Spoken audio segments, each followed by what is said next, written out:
What's up guys, welcome back to the channel, and in today's video we're going to be talking about UFC 301 and obviously the major news that Jose Aldo is returning to the octagon, to the UFC, and he's going to be fighting Jonathan Martinez at UFC 301 in the co-main event is what that's apparently going to be.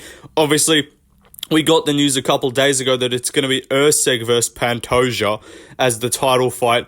Unless they can find something else, that's going to end up being the main event for that card. But let's talk about, obviously, the co-main event first. This rumor, or this news, not rumor, it's a fact, it's happening, of Jose Aldo returning to the UFC. I wanted to give my thoughts, I wanted to give my early prediction, and then later on in the video, I'm going to talk about the other fights on the card. I'm going to kind of break down where the card's at right now, and then I'm also going to propose some other fights that they could add to save this card, and what we could end up seeing as like an ideal scenario for 301. But let's get started with obviously the news of Jose Aldo returning to fight Jonathan Martinez. Very interesting stuff.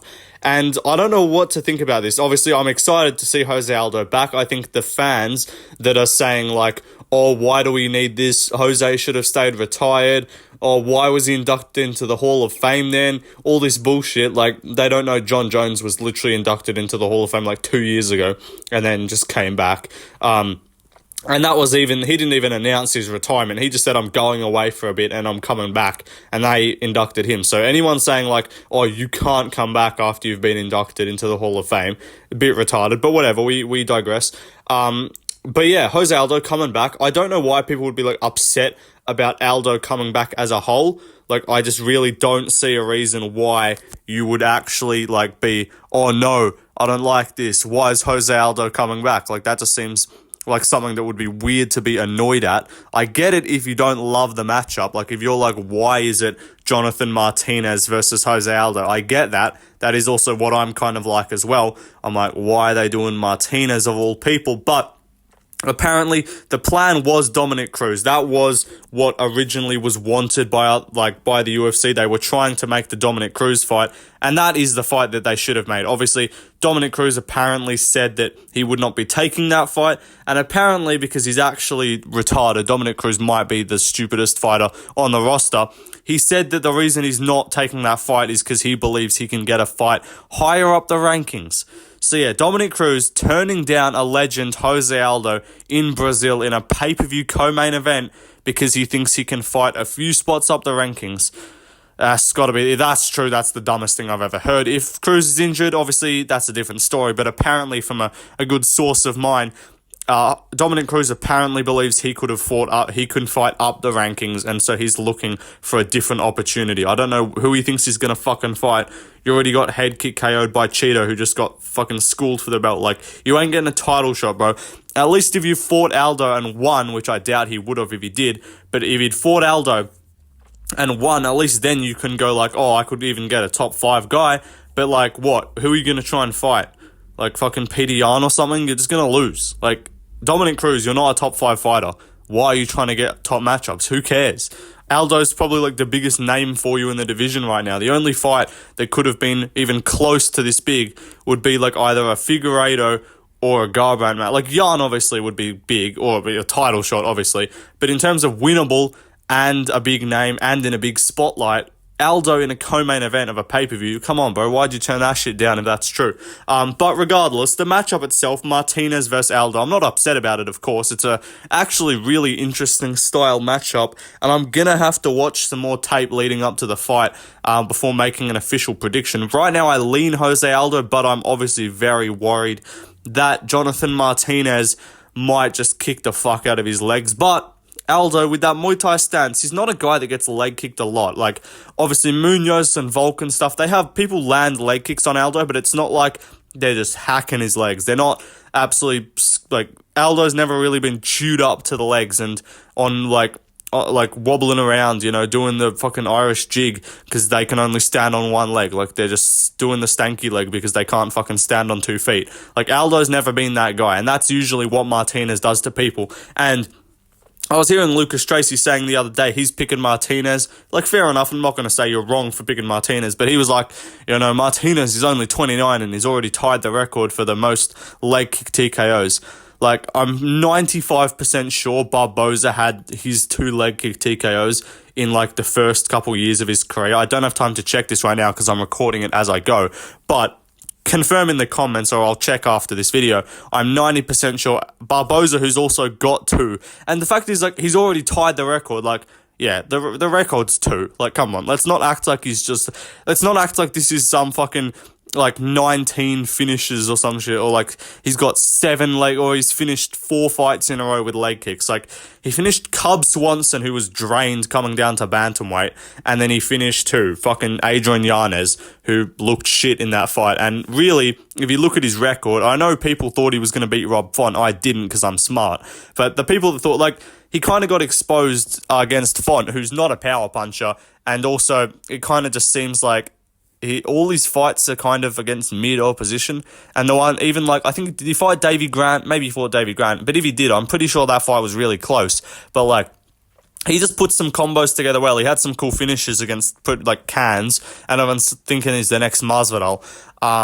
But regardless, I don't know how much stock I'm taking. Obviously, Martinez's leg kicks tremendous. They are extremely good, but I don't know how much I'm just going to be like, yeah, he's going to just leg kick TKO Aldo, just because, you know, he finished a fucking drained Cub Swanson at bantamweight, and then Yanez. Like, Yanez didn't look like he know how to check a kick to save his life in that fight. So I do think Aldo's going to come in knowing that he's going to really need to work that leg kick defense. That Muay Thai style, I think he can kick his own. Like, he can come out and kick Martinez in the legs a whole bunch too, so I think that would serve him well. And then overall, I think the boxing for Aldo, the boxing is just way better. He throws other stuff. He throws knees. He can get in the clinch and stuff. He can throw other punches. His body shots are sick. And Martinez has been KO'd before. Obviously, Aldo has too, but Martinez is not a guy that we're seeing just fucking sleep people with punches. Like, he's not a guy that's going to fucking pull back counter you like prime Conor McGregor. Like, that's not happening. He's not a PD. Like, look at Aldo's record. He's lost to Conor McGregor. He lost to Mystic Mac, like prime Conor. He lost to fucking Max twice. He lost to Volk. He lost a robbery to Marlon Moraes. He won that fight. He lost to Peter Yan, and he lost to Marab. And Marab, like, that fight, arguably, Marab did fuck all. So, like, if you really wanted to be techie about it and go, oh, damage, you could actually give that to Aldo. But whatever. I've talked about this for a whole lot. I'm going to lean towards Aldo, but I am going to watch some fight footage. And I am nervous in terms of skill-wise. I think Aldo is very capable of beating Martinez. But the fact we haven't seen Aldo in how long? Year and a half? He last fought, 2022 on that UFC 278 card, so in August. His last fight, August 22, is going to be around a year and a half, bit more than a year and a half. So I don't love that in terms of, I don't know how conditioned he's going to be. I don't know how long he's been, how long he's going to have been training for. If they gave him notice, if they're like, if they said in like November, they're like, yo, Jose, we're going to fucking Brazil in May next year. Do you want to maybe fight on that card? And he's like, let me think about it. Get back to me with an opponent in a couple months and I'll see how I'm feeling. And he just starts in the gym. Then I'll feel differently. But if they came to him like a week before this fight was announced and it's like, yo, Jose, I know you're at fucking the soccer stadium watching Brazil like play right now, but we need you to fight in like 7 weeks. Can you fucking fight on this pay-per-view? And he just hasn't been training. He's going to get his legs chewed up and he's just not going to be conditioned. So that's the worry. But I ultimately do think right now, Aldo's the better fighter. I think he's the better striker. I think he could even mix in takedowns even, maybe. And I think he can win if he's not just completely shit coming back. Like, we're going to tell very quickly in this fight who's going to win, I think. Or not who's going to win, but we're going to be able to tell...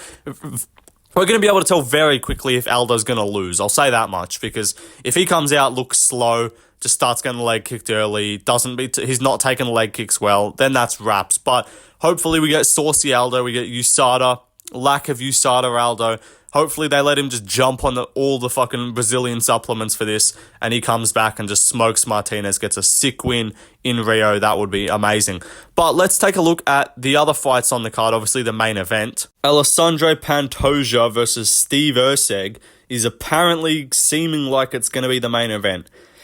Look, I'm not going to sit here and try and say that it's really good. I'm not going I'm not going to fucking try and tell you guys this is, like, the best fucking fight ever. Obviously, you're not dumb. You know that this is not... We're not looking at an absolute barn burner here. But in terms of actually the style matchup, this could be fun. Like, there is a good chance Pantoja just takes down Erceg, just tackles him, and is just way too physical and too strong, because Erceg is built like a fucking twig. He's a great fighter, but don't get me wrong, like, he's built like a twig. So maybe Pantoja just mogs him into grappling. But on the feet, I think this would be a fun fight. Like, Erceg's not a one-shot guy. I know he KO'd Schnell, but that's Schnell, let's be honest. It's nothing crazy. But apart from that, like, he hasn't, like, Dvorak, he was, like, back and forth, and then he kind of pulled away late. And then Alessandro Costa, it was 1-1 going to the third after he had a tough second, and then he pulled back and just, like, held on in the clinch in the third. So, look, I'm not going to act like Erceg is just this absolute killer of fucking destroyer of worlds.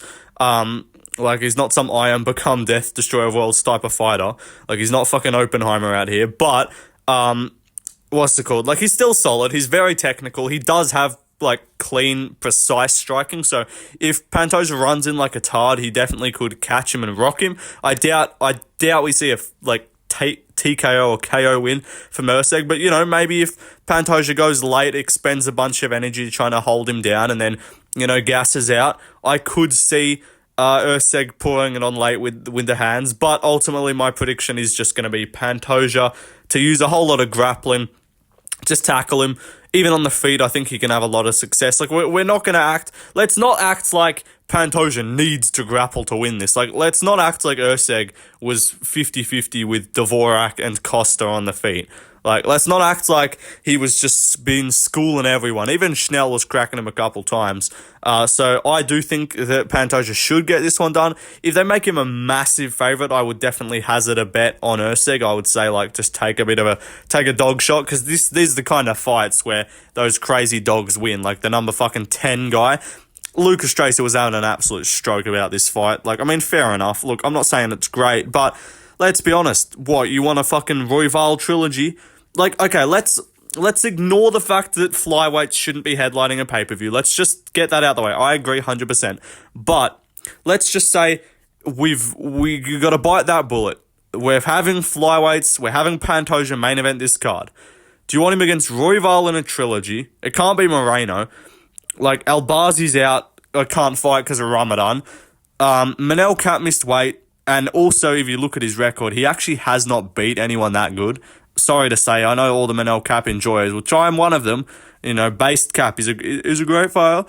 But based Manel Kape, like, I like the guy, but let's not act like he's beat anyone high ranked. Come on, he missed weight against Nicolau. That fight is now rebooked. And then who else? Like, you want Mikhaev in there, do you? Like, what the fuck are we doing? So, yeah, I actually like this in terms of the options. I like this.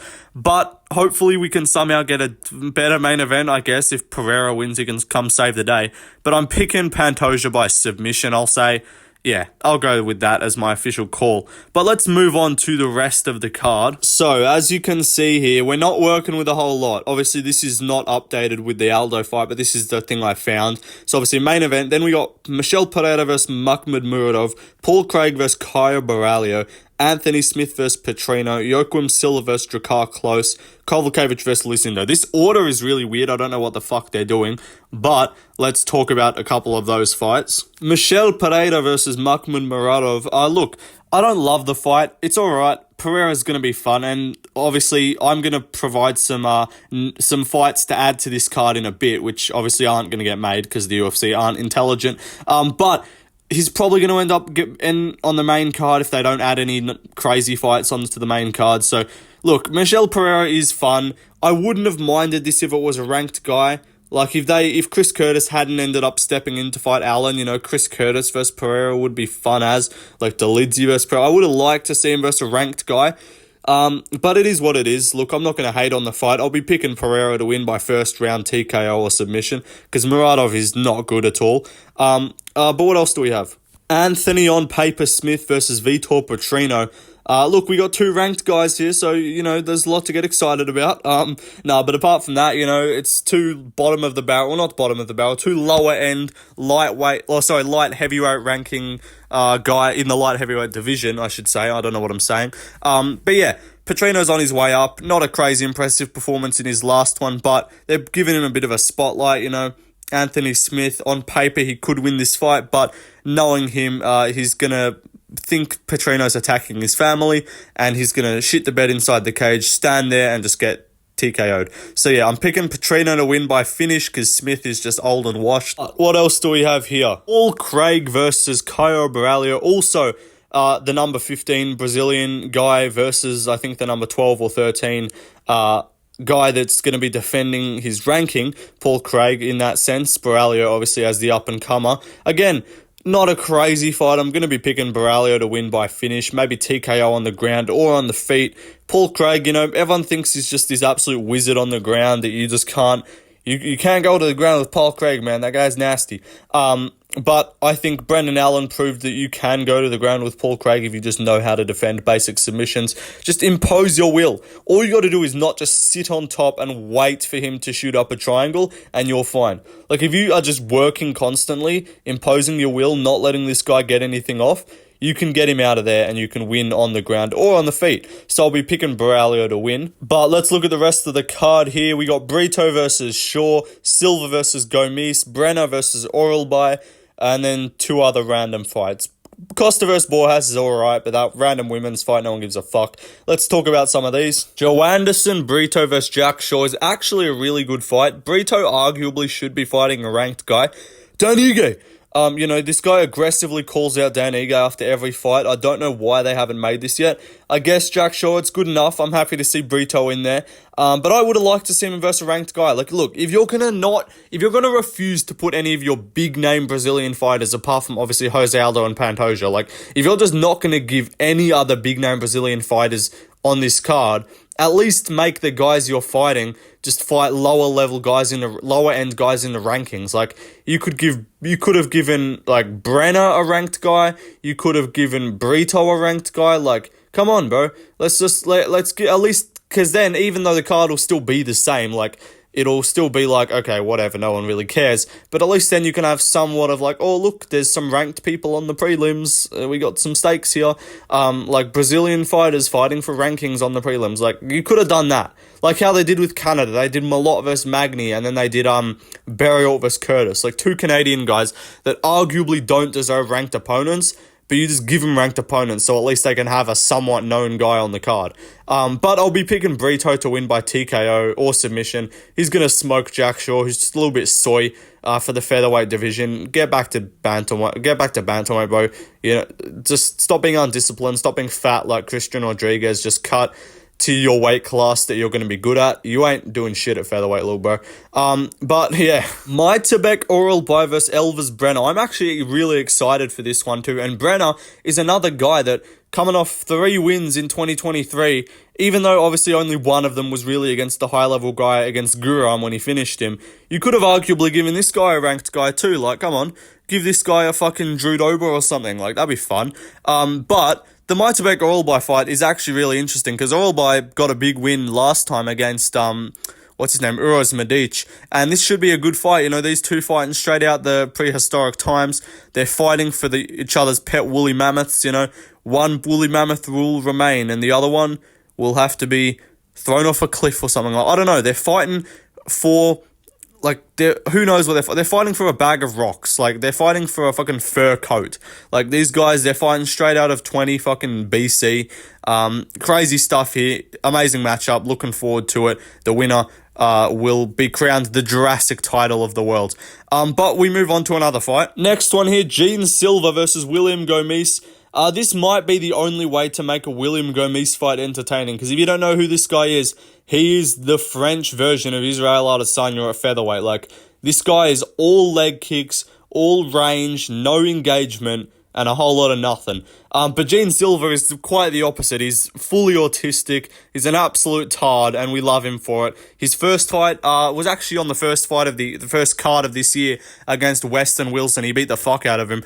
Then he barked on the mic. He walked out like he was the fucking main character of a video game or some shit. And I'm like, who am I to judge? Because he put on a pretty fucking good performance. So I ain't going to be mad at my guy Gene Silva for acting like an absolute autist on the mic. But yeah, this fight should be pretty fun. I'm happy to see him back in there.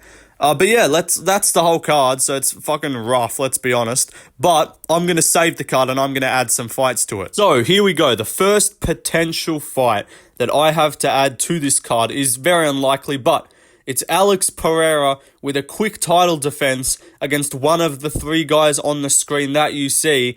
Very unlikely, but if this did happen, and if he did smoke Jamal Hill at UFC 300 and turned this around and fought someone, this would save the card immediately. Because the narrative from this of being why the fuck are flyweights headlining and why is Aldo coming back in the co-main would then go to sick. We got Alex Pereira, the Sharma himself, as the main event. And then we got two men's title fights as a double headliner. Like, we got two men's title fights on the card. That would be sick. And then no one would complain. So if you added this, you wouldn't even need any of the other fights I'm about to add. But since that's unlikely, I am, of course, going to add some more fights. Jan Blachowicz versus Johnny Walker. Again, not super likely because I don't know how long Johnny Walker's going to be out. But that guy's permanently, like, he's got CTE already. The brain damage, who cares? We don't need to worry about, not enough time off after a KO loss. Who cares? It's Johnny Walker. He's going to fucking lose anyway via KO. It doesn't matter how much time he takes off. So this would be an amazing fight. And obviously, if you didn't get that big light heavyweight main event, this would be another good way to add some stakes to the card and maybe make this, like, not a number one contender fight, obviously, because Walker's not in that position. But you could make this like a winner is one fight away. Just because with Johnny Walker, man, even if he fucking loses again, like, he's only he's like 2 fights away. Like, he loses to Ankalaev. Somehow, if he beats Blachowicz, he wins one more, he gets a title. Let's be honest, it's Johnny Walker. He's a fan favorite. You can get him in there against anyone. And also a fight with Alex Pereira and him would be potentially the most retarded thing ever because Johnny Walker would just get slept immediately. But this would be a great way to add 2 big names onto the card. Former champion Jan Blachowicz, Johnny Walker, just an absolute cooked unit, and obviously Brazilian. The last time he fought in Brazil, obviously he TKO'd Paul Craig, who's also on this card now. But yeah, that's all I got to say about that one. Make this fight happen. This would be a sick fight to add to the card, and this would definitely take away some of the narrative about what's it called? About the card being dead. And if you had Blachowicz versus Walker on there. But let's add some more. Josh Emmett versus Edson Barboza, another banger. This could be the second fight on the main card. Obviously, this is not going to happen, what I'm saying, because the UFC, again, they don't want to sell pay-per-views. But if they did, and if they actually wanted to be smart and use the only top-level Brazilian fighters that they have available, they would make this fight, Barboza versus Josh Emmett, or at least Barboza versus someone. You got to put Edson on this card. You got Aldo, got to put Edson Barboza on there. Just 2 sick Brazilian guys that are going to have a great striking fight. This would be a banger.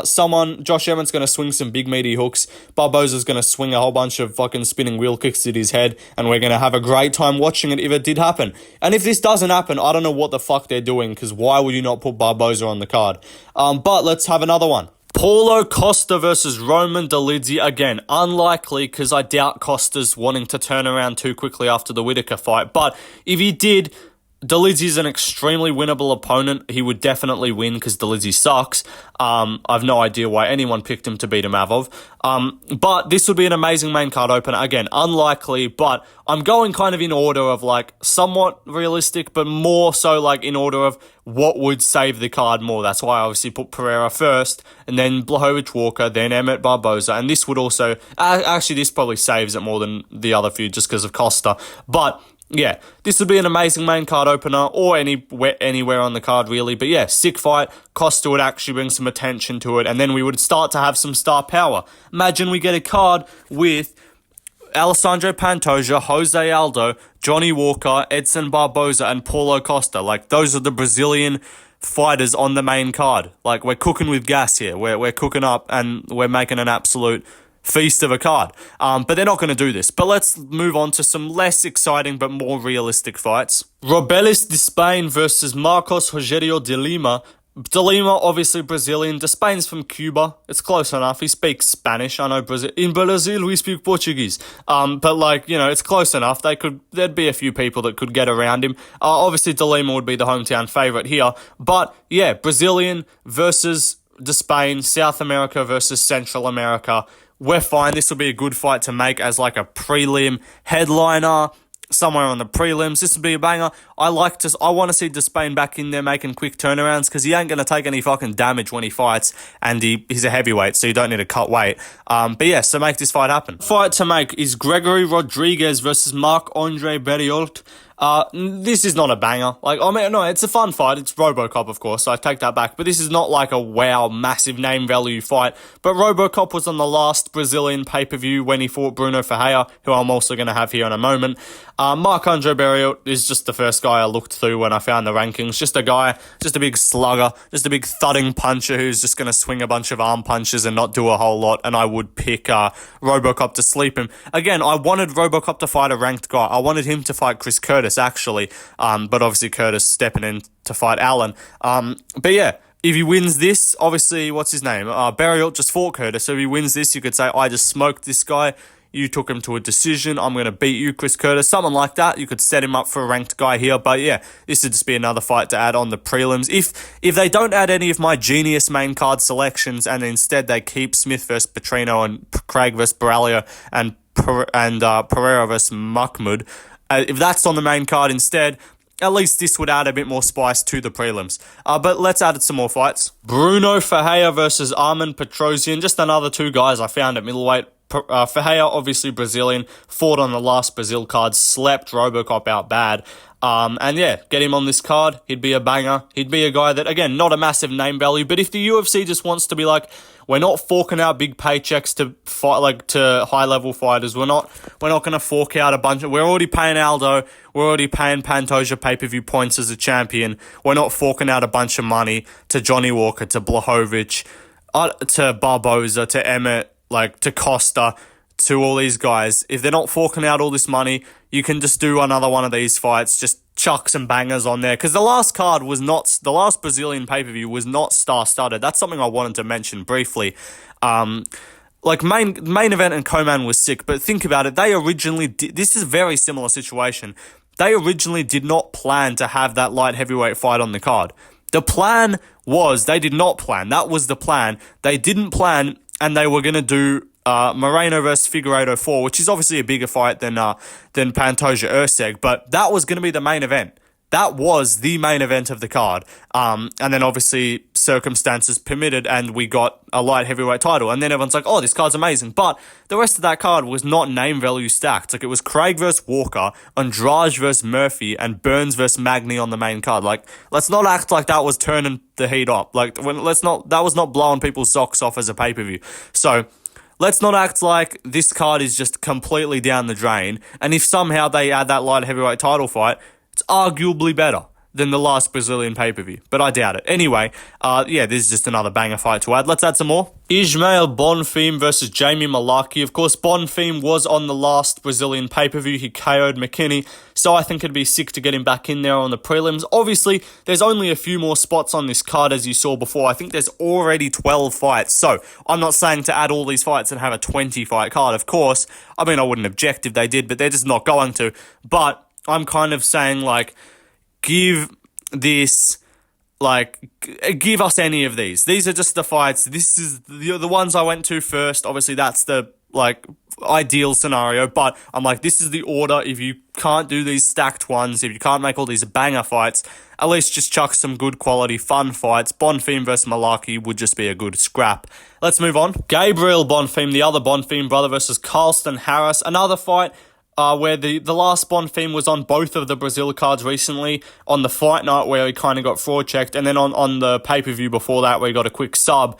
But Carlston Harris is from Guyana. I don't know if your guys' geography is that good. Obviously, most of my viewers are American, so I fully expect your geography to be atrocious. But if you don't know where Guyana is, it's in South America. It's a small country above Brazil. That's geography with left lane for the day.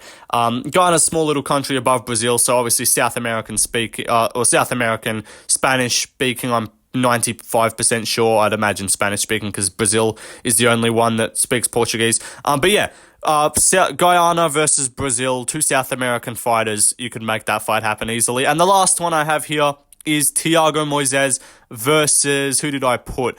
Carlos Diego Ferreira.